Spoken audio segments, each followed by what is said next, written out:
Bom dia, irmãos. Graça e paz. Deus abençoe por ter vindo hoje. Quero agradecer a oportunidade de estar aqui com vocês, para a gente compartilhar a palavra do Senhor nessa manhã. Quero que os irmãos, por gentileza, abram um livro de 1 Samuel, no capítulo 1, somente no versículo 9. Todos encontraram?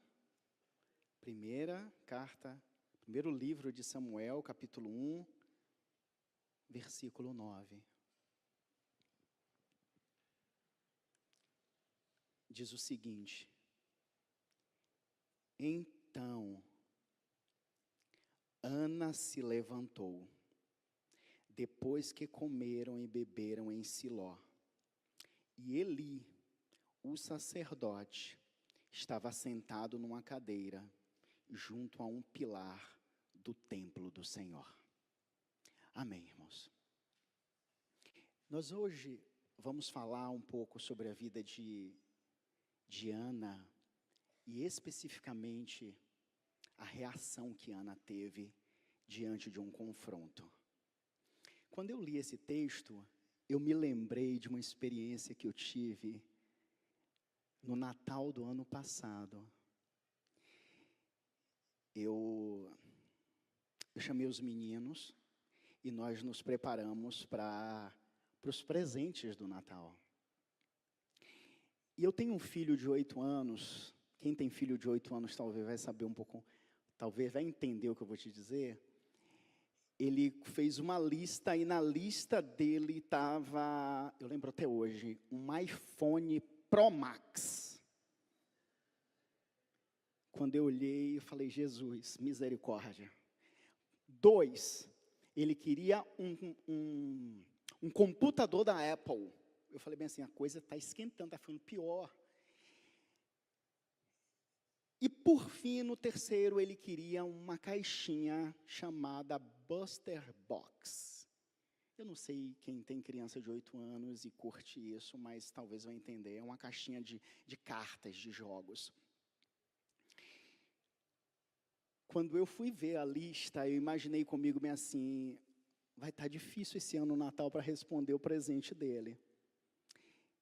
Comprei um fone de ouvido e achei que a coisa ia resolver. Muito bonito. Coloquei lá. Quando chegou na manhã do Natal, ele acordou. Correu para a árvore. Quando ele abriu, que ele viu um fone de ouvido, ele falou, cadê a minha Booster Box? Na hora eu tentei jogar a culpa para o Papai Noel, mas já estava meio complicado a hora. Eu então olhei e disse, cara, o fone é muito bom. Ele falou, não, eu quero a minha caixa do Buster Box. E naquele momento ele começou a chorar muito, e eu vi nele que não era um choro de birra. Era um choro muito emotivo. Ele começou a chorar e soluçar muito. Naquele momento, a família estava toda reunida, a família do Brasil. Naquele momento eu peguei ele e eu falei, vamos lá para cima com o papai. Eu levei ele lá para cima, ele inconsolável, na manhã do Natal, e não parava de chorar. Eu disse para ele assim, filho, eu já passei por isso.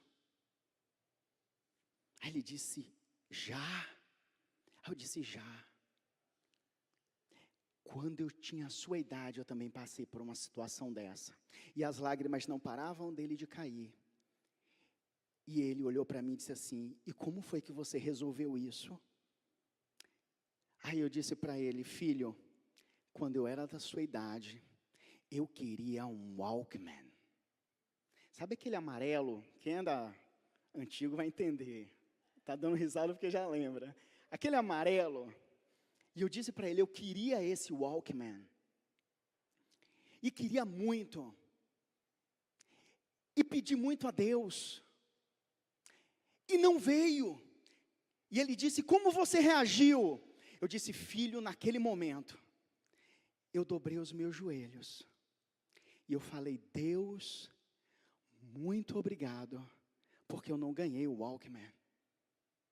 Aí ele disse, e aí? Eu disse, filho, você não sabe o que aconteceu depois. Ele, o que foi? Eu não ganhei o Walkman, mas Deus me deu uma bicicleta, meu filho, que foi top das galáxias. Ninguém tinha igual a mim. Naquele momento, ele parou de chorar um pouco, olhou para mim, mas eu queria Booster Box, eu sei, eu entendo. O que eu faço? Ele diz, vamos fazer como o papai. Vamos orar e vamos dizer para Deus, Deus, muito obrigado, porque eu não ganhei o que eu queria, mas eu sei que você me dará o que eu preciso. E todas as vezes que eu me lembro da ocasião, eu tento me controlar para não me emocionar, mas eu me lembro, eu ajoelhado na cama, ele ajoelhou do meu lado, e ele levantava os olhos para os céus, com as lágrimas caindo, e dizia assim, Jesus, obrigado. E as lágrimas não paravam de cair, ele dizia, Jesus, obrigado.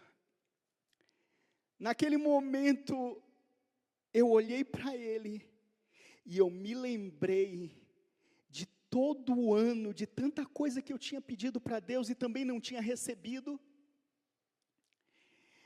Eu abracei ele, ensinando ele e sendo ensinado, e abracei ele, nós choramos juntos, e nós dizemos, Senhor, muito obrigado, eu não queria a Booster Box, mas eu tinha tanta coisa esse ano, e também não ganhei, mas eu quero te agradecer, Deus, também.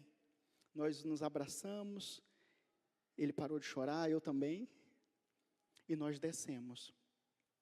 Quando nós descemos, o meu sogro e minha sogra tinham acabado de chegar do Brasil, e disse bem assim, John, esqueci do seu presente. Ele já não estava mais chorando, eu acho que ele já estava até esquecendo da caixinha. E minha sogra disse, tem um presente para você aqui que eu trouxe do Brasil. Ele deu uma caixinha para ele pequenininho. Quando ele abriu, tinha exatamente o valor da Booster Box lá dentro. Naquele momento, ele olhou para mim, o mundo parou. Eu olhei para ele, ele olhou para mim. Ele me olhou com a cara dizendo bem assim, funciona.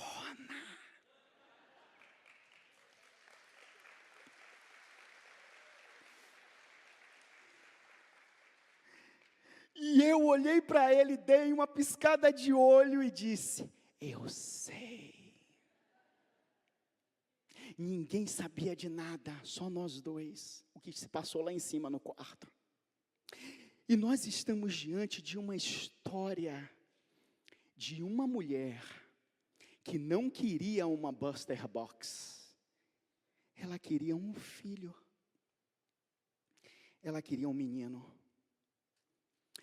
Ana casou com Eucana e logo percebeu que não podia gerar. Eucana, então, toma Penina para que ele gere filhos. Porque não ter filhos naquela época era considerado uma fonte de sofrimento. Além de não ter filho, Ana descobre rapidamente que o responsável por ela não ter filho foi Deus. A Bíblia diz, e Deus cerrou a madre de Ana. Ana não podia ter filho. Além das coisas piorar um pouco mais, a Penina chega e se transforma numa rival. É aquela mulher que começou a ter, a segunda mulher que começa a ter filho, e ela começa, Joaquim, pega isso para a mãe. Ô Joãozinho, pega aquilo para a mãe. Ana, é difícil, né? Tanto filho, né? Tanto filho. E Ana não podia gerar. Os estudiosos dizem, os comentaristas dizem, que isso durou por 24 anos. E nesse momento, nesse versículo que eu li para vocês, diz assim: então Ana se levantou. E ela se levantou não para reclamar. Ana se levantou não para revidar. Ana se levantou não para brigar com Penina. Ela foi buscar quem poderia ajudar. E quem poderia ajudar? Ana nos ensina que diante das crises, das dificuldades, das peninas da vida, das batalhas espirituais, a resposta que nós damos é a oração. É isso que ela me ensina. Ela podia ir para Eucana e dizer: eu sou a primeira mulher. Essa mulher está me afrontando, manda ela embora. Não, ela viu a situação difícil, ela vai levar assim: eu sei como resolver isso, e isso só se resolve de joelhos.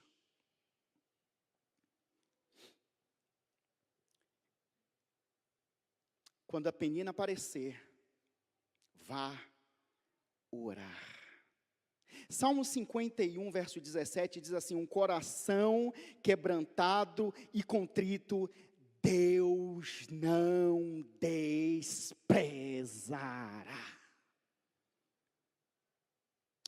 Segunda coisa que eu aprendo com Ana, é que uma pessoa que ora, raramente responde a uma afronta. Mas a afronta nunca fica sem uma resposta.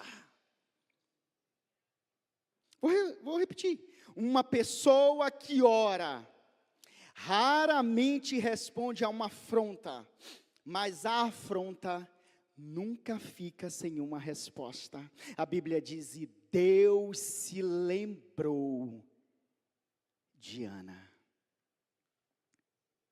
E a resposta foi Samuel, que quer dizer Deus ouviu. Ouviu o quê? Ouviu a afronta de Penina, mas ouviu também a oração de Ana e o voto que ela fez. E Deus não deu qualquer coisa, deu Samuel, o último juiz, aquele que ungiu Saul, que ungiu Davi, e que a Bíblia diz que nenhuma palavra caiu da sua boca. Não foi qualquer um.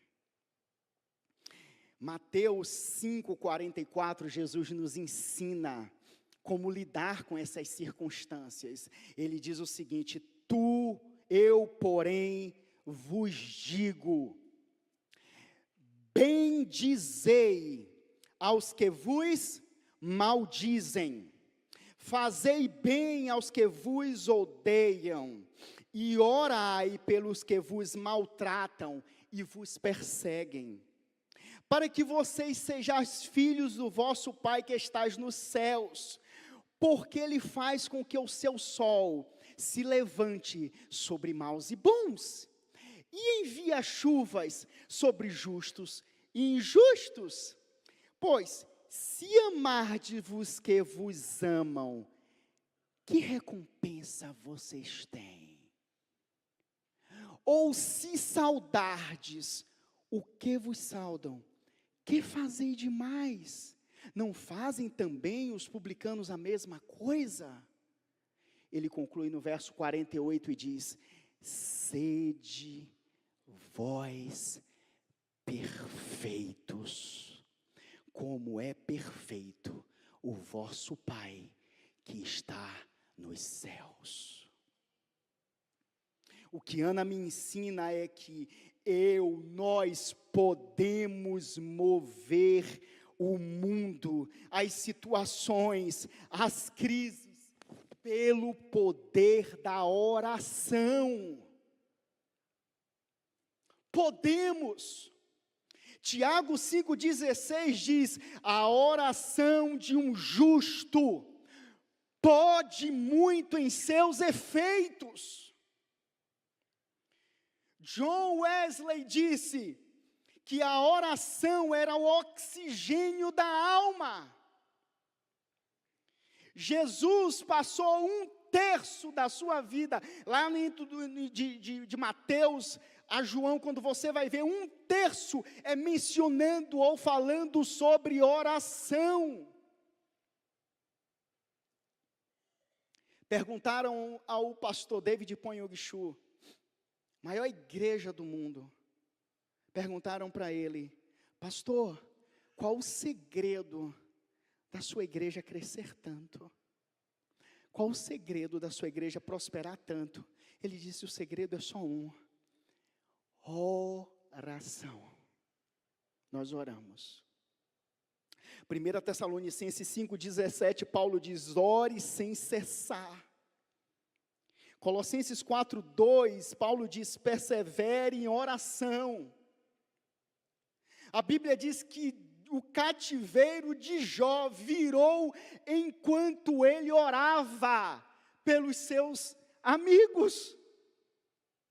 Coisas fáceis você pode fazer, mas as difíceis, as impossíveis, é só para os céus.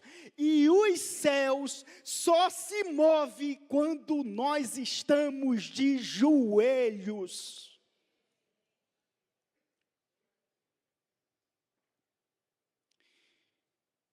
Ao passo que quando você não ora, a mensagem que você dá é: eu não preciso de ajuda, eu posso cuidar disso sozinho.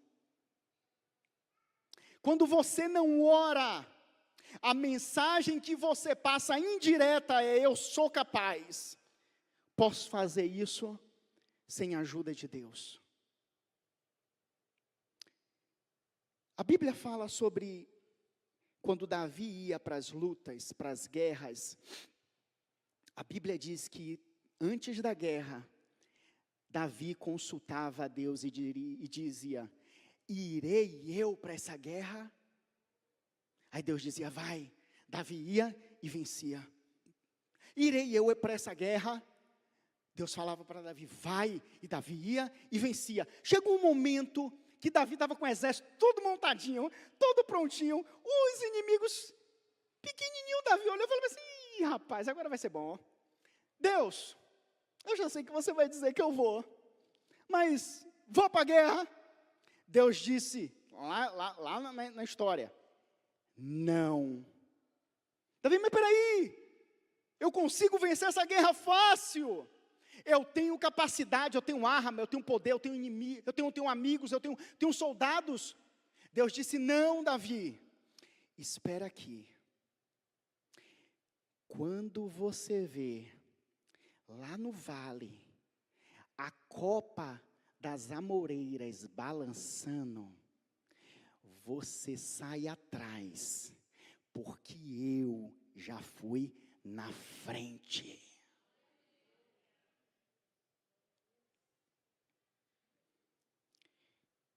Espere Deus sair na frente. Tem luta que não é sua, é de Deus. E o que eu faço então? Mantenha os joelhos no chão.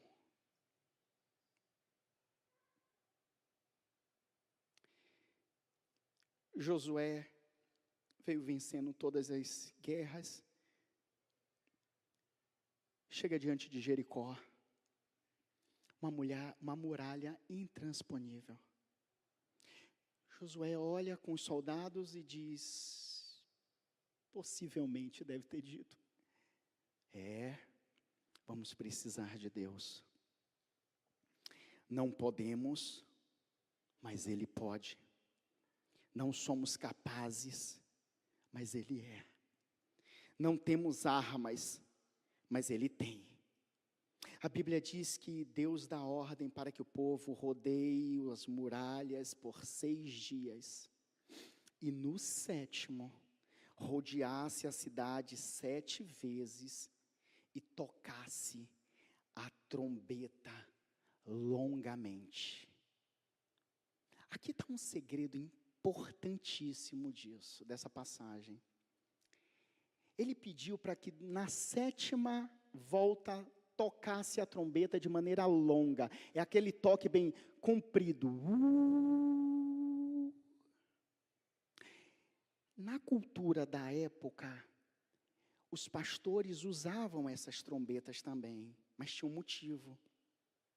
Quando eles estavam no deserto e eles se perdiam, eles não conseguiam achar uma direção, ou estava precisando de ajuda, eles pegavam uma trombeta e tocavam com um sonido longo, para que os pastores que estivessem ao redor, ouvindo o soar da trombeta, corresse ao encontro e socorresse ele.